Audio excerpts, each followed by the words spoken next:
Welcome to the Anxious Child Podcast, the podcast that helps you best work with anxious kids and teens. Now, here's your host, Stephen Quinlan. Hey everyone, today on the show we have Kate Munding. Kate specializes in teaching educators and students a mindfulness curriculum, which is designed to increase awareness, well-being, and healthy relationships with others. She has mentored under some of the biggest names in mindfulness, such as Jack Kornfield, Joseph Goldstein, and Philip Moffitt. We are really lucky to have her today. She was a direct recommendation to me from Jack Kornfield himself, as he felt that she would be a good fit to talk about anxiety and children and how to implement mindfulness in places such as the classroom and also just in your daily life. I think you'll really enjoy listening to Kate and her description of not only how she makes use of mindfulness, but also her journey to how she got to where she is today, which includes some really interesting settings throughout her youth as she traveled the world, trying to find herself and figure out how to implement mindfulness into her life. I'm really excited also that the private Facebook group is up and running for the Anxious Child Podcast. If you haven't checked that out and you'd like to join, just hop on over there and join us.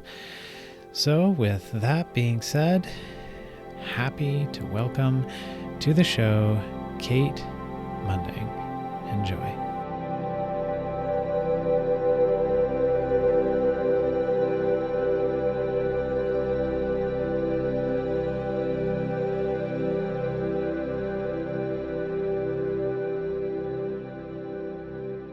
Well, welcome. Thank you so much for being here today. I'm super excited that we got to have you on. I know you have studied under a lot of people like Jack Kornfield, who I just have an immense amount of respect for. So we're thrilled to have you. Thank you. Thanks for having me. My pleasure. So are you in San Francisco? Is that correct? I'm in a suburb outside of San Francisco, outside of Oakland, called Alameda. So pretty close. Okay. Yeah. Tell me a little bit about how you got started doing what it is that you're doing. How did this all kind of come to be? Well, everything that I've been doing stems from my own personal practice in meditation. So I found Buddhist meditation when I was 20 years old and in desperate need for some way to, I think, understand my world, my inner world, and as well as my outer world. And I fell in love with it. I fell in love with the practice. I fell in love with the philosophy and the community that was centered around it. And then maybe 5 years into practice, I met someone who was starting to bring mindfulness into schools in a secular model. Mm-hmm. And there weren't a lot of people doing that at the time. Now it's kind of a popular program to bring into the classroom, but at the time it was very new, very fresh. And I thought, sure, I'll try that. So she invited me into a public school in Oakland. I had never done anything like that. But again, just like how much I loved bringing mindfulness to kids and specifically to their classroom, also in other ways too that we can touch into. But that's how I got started. It was just kind of a fluke invitation, and then falling in love with bringing these practices to young children. It's so interesting. I feel like so many of these big things in our lives are actually just sort of happenstance in that way, Yeah. I got a job working with people who had disabilities after I finished my undergraduate degree, which was in philosophy. And I was like, okay, what do I do with this? I don't know. And there just happened to be a place up the street, and I applied there, and then that was it. And that was how I kind of got started doing what I'm, many, many years later, what I'm doing now. You even spent some time in some monasteries in Thailand.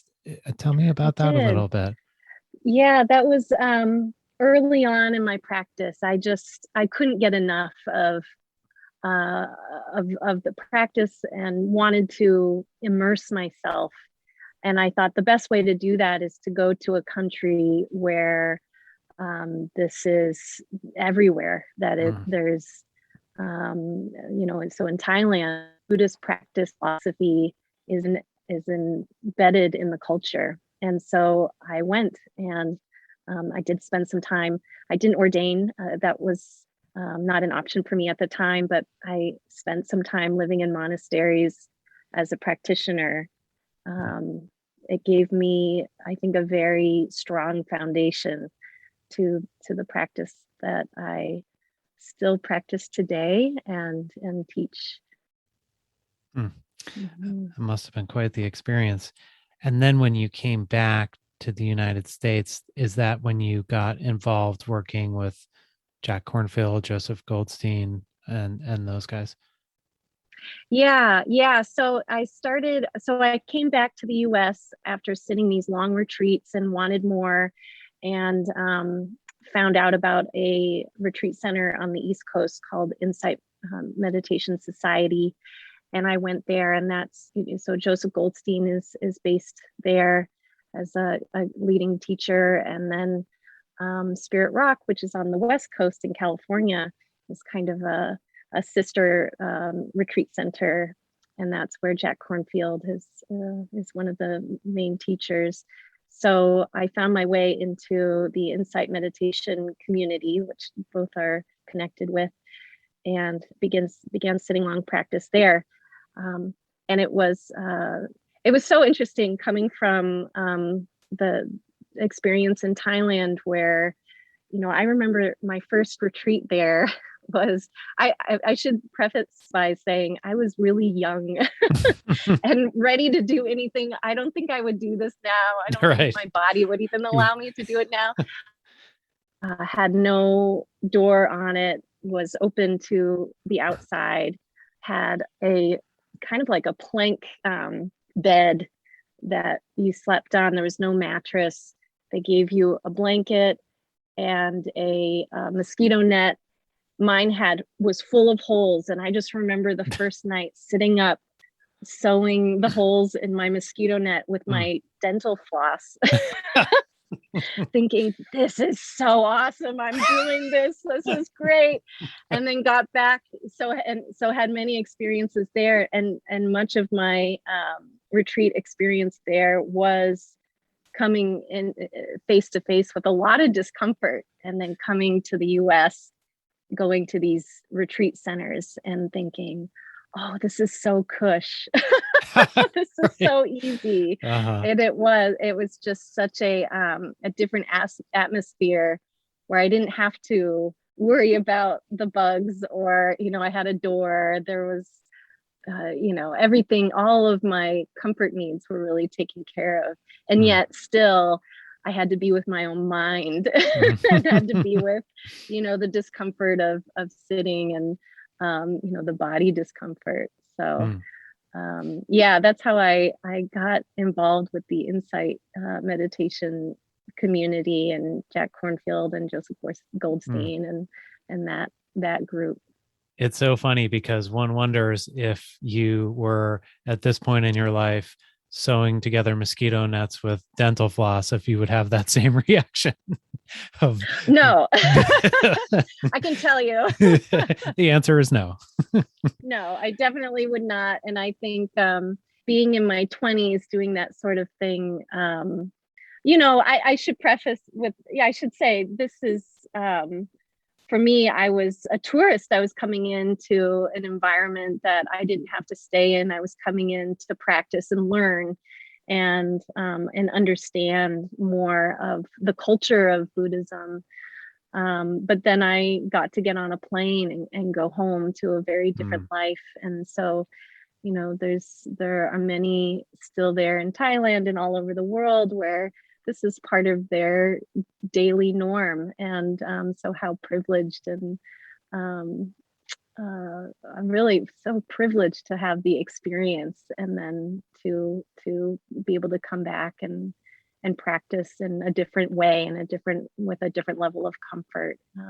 I do feel that, and acknowledge that regularly, that what I get to do is very comfortable, and I feel lucky for that. Yeah. So there's so much talk of privilege these days, in the media, certainly talking about racial privilege and privilege as, Americans, that I think it's so important to remember that not only for people who might not have that privilege, but also for yourself in terms of recognizing with gratitude those things that you have.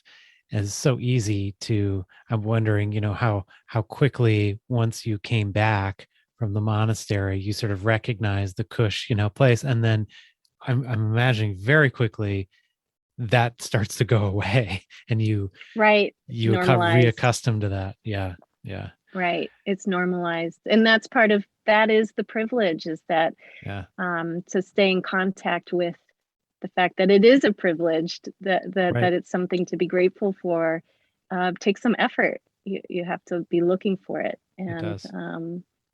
Yeah. to keep it in mind.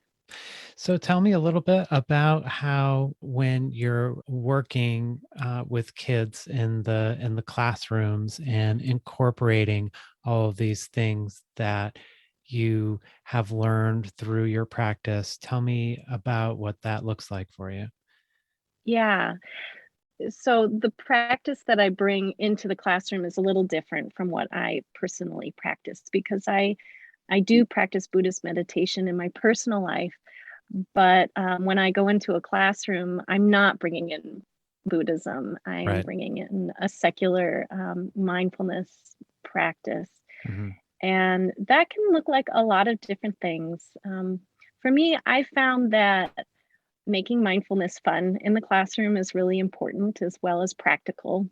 So when I come in, I'm usually there in a classroom for maybe 20 minutes. So this just a short offering of time where we might play a game. I might read a story. We'll do a minute of mindfulness practice together. We'll talk about it, journal. Um, there's a lot of different things that I do to bring this in. But one of the main things is for it to be fun, that it's something that kids enjoy. So it might be that I'm going to teach them about being mindful together. So we might get up and do a mirror exercise where the kids get together and they have to pay close attention to each other as one person starts to move, and then their partner has to move along with them, as if mimicking it in a mirror.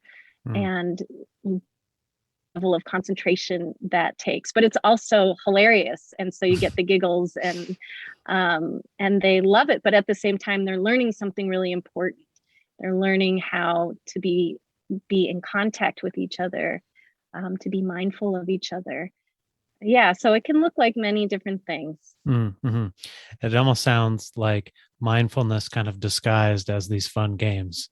Yeah, kind of. I mean, they're so smart. Kids, Yeah. you can't really disguise much. They call you out on everything. Right. Depends how But old they are. Yeah.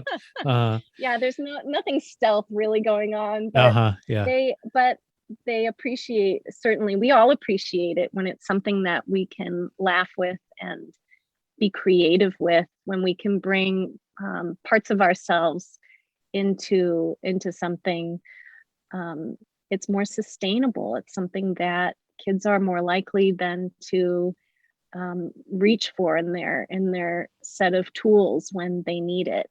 Mindfulness will be something they remember, because they remember it fondly. Mm-hmm. So that's a big part of what I bring in. And in terms of the content, um, in terms of what I feel like my real job is when I go in as a mindfulness teacher, I'm with a lot of different kids, and there are a lot of different backgrounds, a lot of different situations, learning abilities. sometimes I feel like as a mindfulness teacher, one of the greatest things I get to do is go in and be a kind presence, be a kind presence, and believe in them, believe that they can do these practices before they may realize that they can do them. So tell me about the difference between when you're doing that as a mindfulness teacher versus just going into the classrooms. Is that, are you teaching other teachers, or is that what's the difference there? Yeah, so these days I'm teaching a lot more to the educators. Uh-huh. So actually, I'm just starting to launch a new online program called Now Children, and it's focusing entirely on the educator or professionals who work with children in education. And the idea here is that to make an impact on as many kids as possible, to go through the adults in their lives, Mm. is the way through. So, when we can bring mindfulness practices to teachers, for example, not only are they able to then bring it into their classroom and teach their students, but it's something that they themselves can then use and find useful in their day to day, especially right now. I mean, it's just so crazy to be an educator right now. I just bow down to all of these incredible professionals who are being asked to be flexible and work in conditions and in ways that I know they didn't sign up for. This was not, I mean, nobody signed up for this past year. This has been really extraordinary, but they are frontline workers. They are right there, whether it's been online.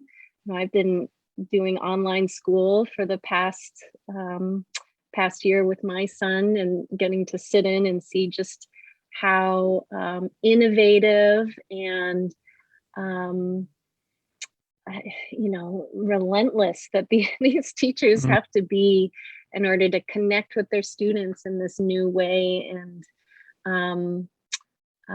I know that they're going through the same stresses that I am as a parent and a professional, and yet I don't see that coming out when they're working with the students. So what are they doing with all that? What are they doing with all that stress?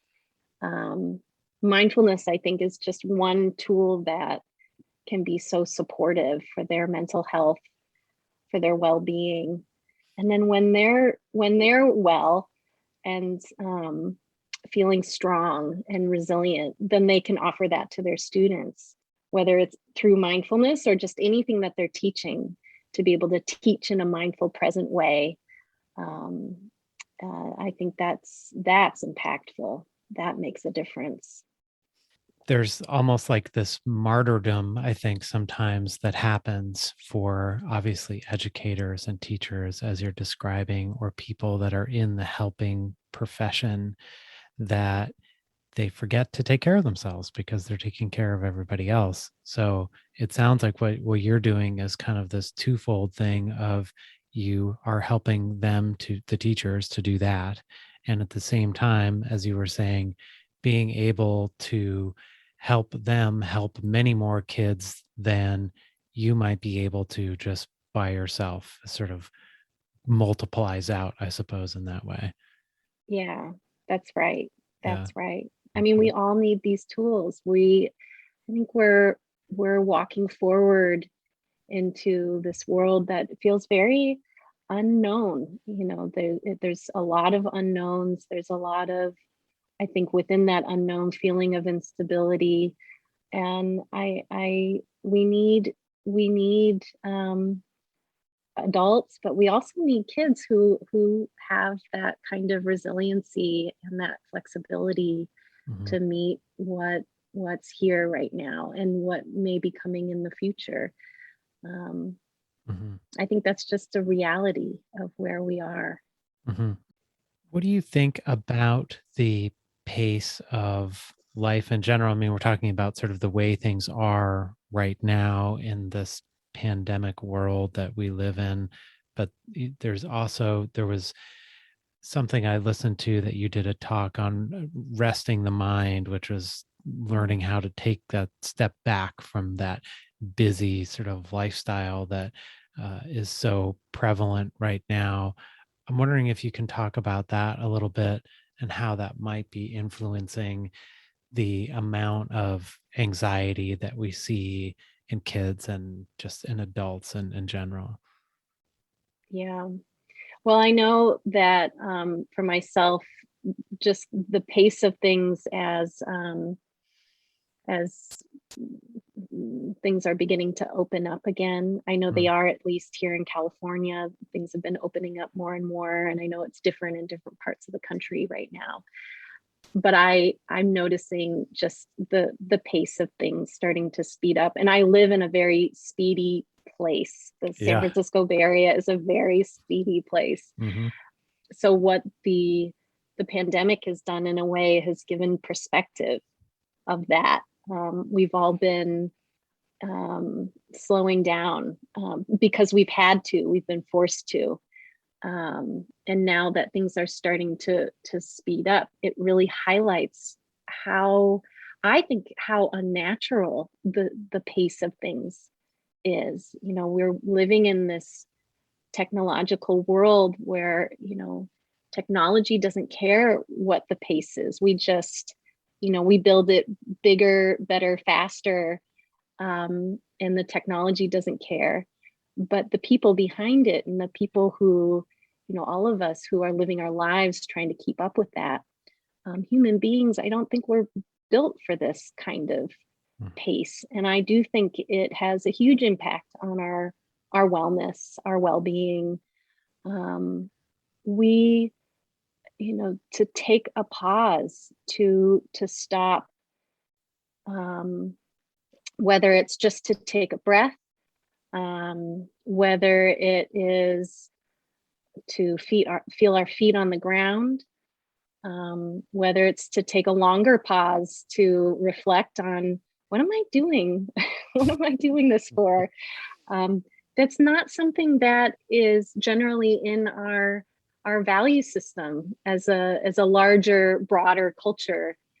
We value busyness, to say, oh, I'm really busy today. There's something about that feels important, oh, I'm busy, I'm important. Mm-hmm. And so that's more becoming more and more part of our value system in this country and maybe across the world. And so, I think our kids are certainly swept up in that. And as a kid, just being able to have time to be in our sensory world, be in our bodies, be able to process what's going on around us. Kids need time. They need time. They need time to explore. They need time to figure things out. And frankly, I'm not sure adults are that much different. I think we need that time too. And when we give it to ourselves, we feel better. Mm-hmm. We know this. We actually know this deep down. We actually know this. But it's easy to forget when all the messaging is saying you should be doing something else. I can't tell you how many times I will be in conversation with someone who feels guilty about taking a pause, taking some time to slow down. And the guilt is this feeling of I should be doing something more productive right now. And so I think we have to take a close look at that. Yeah, it speaks to the power of that conditioning, that it goes against what we know makes us feel better, but yet we do this other thing, which is pretty counterintuitive when you think about it. I was thinking as you were talking too about, I don't know if you remember in the very early days of quarantine, they measured, I think it was with essentially the equivalent of a Richter scale, what was happening on the planet. And the whole earth actually stopped vibrating as much as it had been prior to the shutdown of everything. And I was just really struck by that. Like that, I think, it speaks to what you're saying about there's a chance to look at things from a remove that we don't normally have. We were forced into this pause as a planet, and to juxtapose that with the way things either were or are starting to be again, there's a chance there for some insight around that. Yes, absolutely. I think we've all been given this very strange um, gift in that way. I mean, this has been a horrible, it's also been a disaster Yeah. um, for everyone, and for some in particular more who've really experienced a lot of loss. And there's been this, maybe it's a side effect to all of this, which is um, this global pause that has happened, Mm. and it wouldn't have happened otherwise. There's No. no way we would have all collectively done this, but we were forced to. Mm. And it is interesting just how comfortable we get with um, living at an uncomfortable pace. Yeah. you know how the just the our habit, um, how we build this habit of normalizing that, and that we do that with our kids. Our Yeah. kids have been so overbooked and overstimulated, and been swept up in this pace for a long time, and they've lived in this past year in a very different way. Now, that's come along with a lot of I think it's brought in anxieties and real challenges in other ways, because we've been apart from each other. So, Mm. kids not having that contact with their friends, and now are trying to navigate back into it. I know it's been a huge transition Mhm. for children and their families. Um, and this pace piece, I think a lot of people are changing their professions, Mhm. they're changing their work schedule, um, making different choices because they've had time to reflect and to viscerally feel what is it like to have to live in this other way. Brought in this different possibility for a lot of people. Well, there's oftentimes a silver lining in things. Let's hope that, maybe that's part of what's happening here. I'm thinking back to when you were talking about your work with the teachers and helping them to incorporate some of mindfulness into their classroom. What are some things, or what are some advice maybe that you might have for them who are working with some kids who maybe have some anxiety or maybe have some special needs, or maybe are even just reacting to this global happening that we have at the moment? So, what I've noticed coming into this new school year is that teachers are very aware, and administrators and staff, they're very aware that this is a very different year than previous years, and that they have been trying to prepare for most likely more behavioral issues, kids who are more stressed, just this transition period, bringing in a lot of challenges that normally wouldn't end for all these kids. So I they're seeing a lot of decision and challenges and able to pay attention and just be in the classroom. Mhm. Would really recommend having a mindfulness time for teachers, having mindfulness time in their class, having a pause, a time to pause, whether that is just turning the lights down and having children do some mindful breathing. Sometimes the breath is not the place to go when there's a lot of anxiety. Kids and adults who experience a lot of anxiety, whether it's situational and temporary or it's more chronic, the breath isn't always the place to go, because when we're anxious, we hold the breath. The breath is usually very uncomfortable. So sometimes not using the breath, but using body movement, slow motion movement. I do a practice called Growing Your Roots, where you use visualization of growing the roots of a tree down through your body to feel more grounded and stable.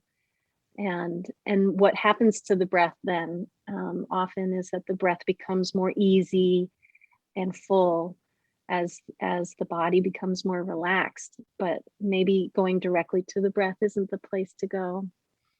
Sound, mindfulness of sound is really helpful. So it's very simple for most kids to be able to just listen. And you can produce sound, you can play music, you can bring in an instrument, or just listening to the sounds in the classroom. Have everyone be quiet and just listen. And what that does to the nervous system, what that does for kids, just to have that time to pause, to slow down. What it does for the teacher to have that moment is also really important. So that would be a simple recommendation for teachers right now, is to make sure they get these pauses in, even if it's just once a day.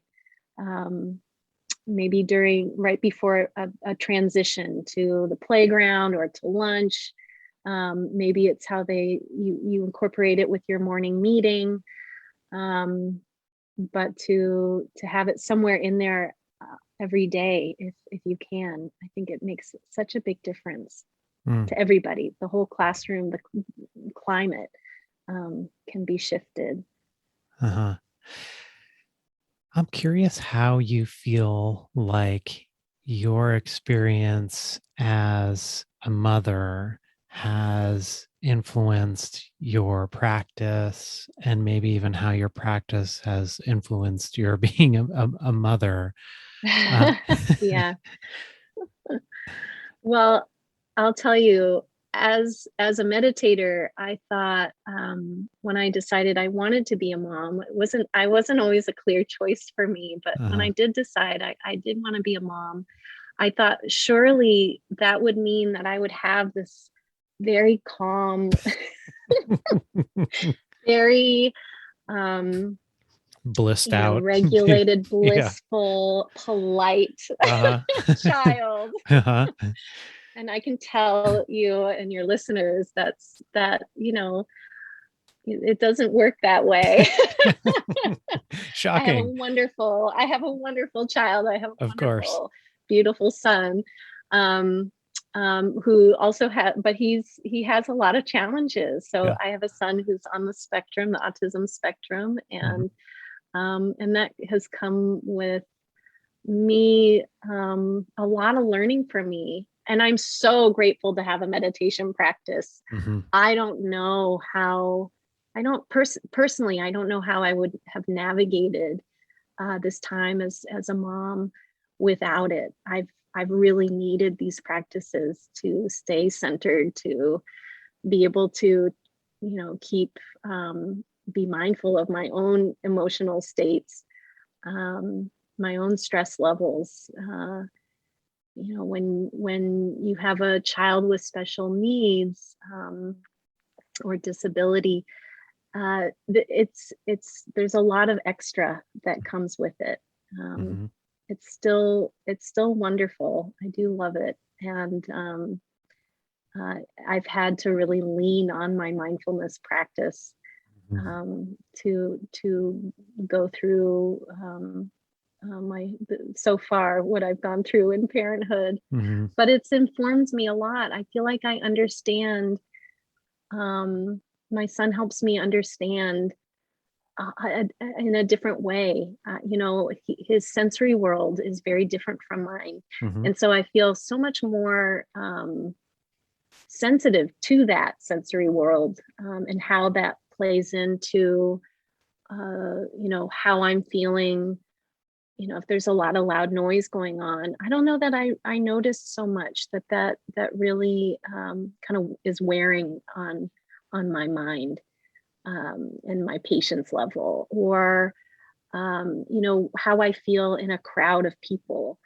I'm now much more sensitive to that. I feel way more sensitive to it now working with kids, Mm-hmm. and being able to meet them where they really are. That sometimes behaviors are there because kids are trying to protect themselves. They're trying to be in the environment that we have them in.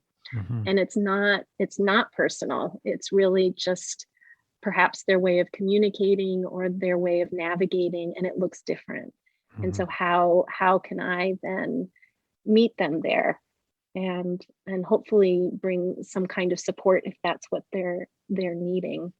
Sometimes they really don't need me. They just they need to work it out themselves, but have the permission to be able to work that out Mm-hmm. in their own way. So I feel much more in tune to differences, because of my son. So he's a gift in so many different ways. Yeah. It's wonderful. There are so many things that are unconscious processes that are happening that until you look for them, you have no idea. The sensory example is a great one, because until you've tried to understand that through the lens of somebody who becomes overwhelmed with auditory or texture things or visual or whatever it is, or all the above, you're not looking for it. So why would you pay attention, even though it might sort of be there in the background for you? So that's such a wonderful, eye-opening experience. I love that it's kind of like the ultimate test of your mindfulness training. That's right. I feel like you just articulated really well the significant challenges and wonderful benefits that come with being a parent. Yeah, that's right. Which is true, I think, for all parents. Totally. Regardless of doesn't matter who the child is. That's right. But they teach us so much. I feel like, we don't know what, that's that phrase, we don't know what we don't know. You can't know what you don't know, until someone or something points it out. And children have a way of doing that. Sometimes it's hard, I think, as a parent, to come face to face with, just how flawed most of us are, in ways that we thought we never would be. When I have a child, I'll never do this. I can't tell you how many times I had that thought. And then, you find yourself doing it and realizing, well, yeah, of course I'm doing this. Right. I have a child. Right. Yeah. This is what it's actually like. Right. But right. That's when you appreciate your parents in that moment, right? Oh, completely. Completely. I've said thank you and I'm sorry many times now to my own mother. Right. Yeah. Right. Well, the kids are mirrors like that. You will see yourself for better or for worse. And it's, again, it's, I guess, maybe similar to the pandemic in some ways. What you do with that information that you've got. There's a chance there for you to maybe make some adjustments, do some work that might be difficult on yourself, or you can just be really frustrated and mad and angry and react badly to it. Yeah. And I think for most of us, it's a combination, isn't it? Pretty much. Yeah. We've, it's not one or the other. It depends on the moment. Sometimes we have the clarity and the resources, inner resources, outer resources to see, oh yeah, this is that thing I do. I don't want to do that anymore, or I really need to bring more of this healthy thing into my life, or, oh, this relationship, I've not been tending to this very skillfully, so sometimes we have that ability to really be with, this is actually needing my attention and needing some care right now. And then other times, it's not there. We find ourselves just stuck in the muck of things. And what I love about the meditation practice, whether it's Buddhist practice or secular mindfulness practice, is that what it is asking us to do is to turn towards and look at these difficult parts of ourselves, or these moments where we're incredibly challenged and feel like, I'm not going to do the wise thing right now. There's just no way I can really deal with this with any real wisdom. But even within that, just being aware of that, I don't have the capacity right now.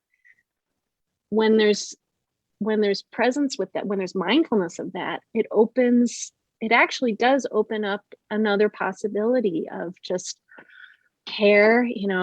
This is really hard, or this really sucks right now. I really, this is hard to be with. We don't have to berate ourselves or take it further, to maybe getting lost in some of our unhealthy habits of dealing with it. It just takes a mind moment to recognize, this is really hard. I'm really down. I'm not super mom right now. I'm really hurting. This hurts. And that's all we have to do in this practice, is just recognizing this hurts, and the care that can come forward from the heart can be right there. It actually doesn't take a whole lot. This is one of the gifts of this practice, that when we have it and we know it, that it's there, that we can reach for, just these simple moments. Yeah, it reminds me of, while you're in meditation and the thought comes in, which of course it inevitably does, labeling it as thinking or whatever, but doing that with compassion and without any sort of judgment about that's what's happening.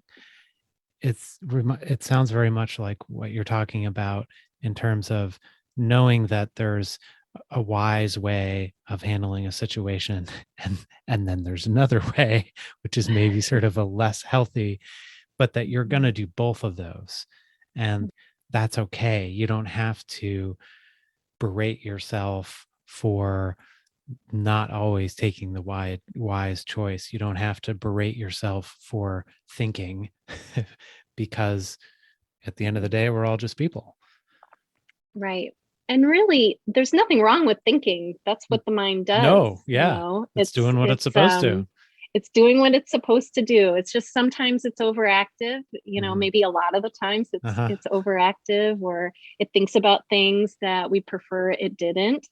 It can go down the rabbit hole really easily, and we find ourselves not in some tranquil, beautiful moment on our meditation cushion, but in some mental yelling match with ourself or some imaginary person, or stop planning. Thinking. That's right. Or doing our to-do list or shopping list or something like that. And we think, no, this shouldn't be happening. I should be, this should feel differently. And that's not really how it works. We're just not in that level of control generally. Now, the more we practice, we find there's ways to increase our concentration and have more, the mind just becomes more malleable. Mm-hmm. So we're able to bring in some a certain level of control. But even then, the idea isn't to just have a blank mind. Mm-hmm. The idea is to be mindful of what's going on in the mind. Mm-hmm. And so even if it just seems totally neurotic in there, which, I bet we all have those moments in our meditation. I think, oh my God, I'm glad no one is looking at this or can see this right now. I'm a mess. Yeah. I'm a mess. I'm a hot mess, Yeah. In those moments, to just know, oh yeah, there it is. Hot mess mind. Mm-hmm. That's what's going on right now. Uh-huh. That's it. It's just thinking. Yeah. It's just a thought. It's just thinking. Mm-hmm. Oh, it's just anxiety. It's just aversion to what's happening right now. Okay, that's all this is. Sometimes we make things, they seem so much bigger and scarier than they really are. And in mindfulness practice, we start to see just what it really is. This is actually what's going on right now. Oh, okay. I know this. I know neurotic mind. Okay, no problem. I can be with this. It's not the end. It's not the end of the world here. Yeah. And it makes me think of anxious mind, right? Which is just sort of a lot of times an overabundance of thinking. There's just thinking, planning, future oriented thought just constantly happening. And being able to label it for what it is, there's so much power in that. Sometimes people will even feel relieved if they are getting a diagnosis of anxiety or autism even, or whatever it is, right? Because then you can say it's this, and right. that's it. There's so much power in being able to do that. Right. Oh, there's nothing, it's not that there's something wrong with me, Yeah. inherently wrong with me. It's just, oh, my mind is operating in this way in this moment. Right now. Right. Right. Yeah. That's right. Yeah. So in the Buddhist context, we call it restless mind, a restless mind. And it's more than just thought, isn't it? It's an energy. There's an energy in the mind. It's go, go, go. It's moving all over. There's a body component to it. We can bring attention to how the body is feeling. Sometimes we can be surprised that the mind can be going, but there might be somewhere in the body that feels rested and different. So even in a anxious, restless experience, we can find somewhere, oftentimes, not always, but oftentimes we can find something that is actually the opposite, that those two things can be happening at the same time. And then we can choose to put our attention in one place or the other to support our overall ability to be present, to be with what's there. Is restless mind, is that different than monkey mind, or are those kind of the same thing? I've heard that it's before kind of too. the same thing. Okay. Yeah. Yeah. I love that. Monkey mind. We sometimes we say puppy dog mind at school. So puppy dog mind, that's running all over the place, and you have to keep bringing the puppy back. Okay, stay. And of course it doesn't. So it's a training. It's a training of the mind. Yeah, I love that metaphor. Are there any parting words that you would have for any of these sort of heroic teachers or therapists or parents who might be listening? What would you want to say to them? Sure. And those principles and all of them.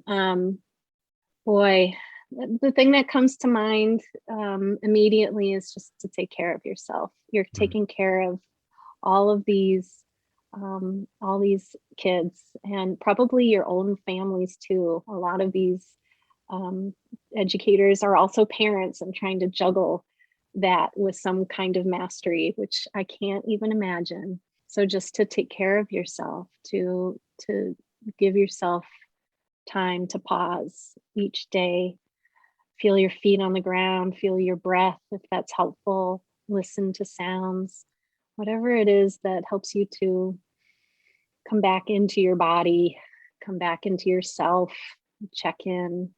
It should be at the top of your to-do list, which I know is very long. Put it right at the top so that everything else can follow. But put this at the top. Well, thank you so much for all of your words of wisdom today and reminders of taking care of ourselves. I'm hopeful that this is helpful to some people out there who are doing their best to struggle through, which is a very difficult time at the moment. But I so appreciate your just being with us today to remind us all of that and to take care of ourselves. So thank you so much. Thank you so much. Thanks for having me. Okay, that was Kate Munding. Her website is katemunding.com, Munding as the last name. You can also check out her training for educators on nowchildren.com. As always, we would love to hear from you. Don't hesitate to get in touch. If you'd like to tell us how much you really hate this show or how much you just love what we're doing, please let us know, and that helps us make it better for you. You can also find us on Facebook or Instagram or at theanxiouschildpodcast.com. So that is it for today, and as always, be well and be in touch.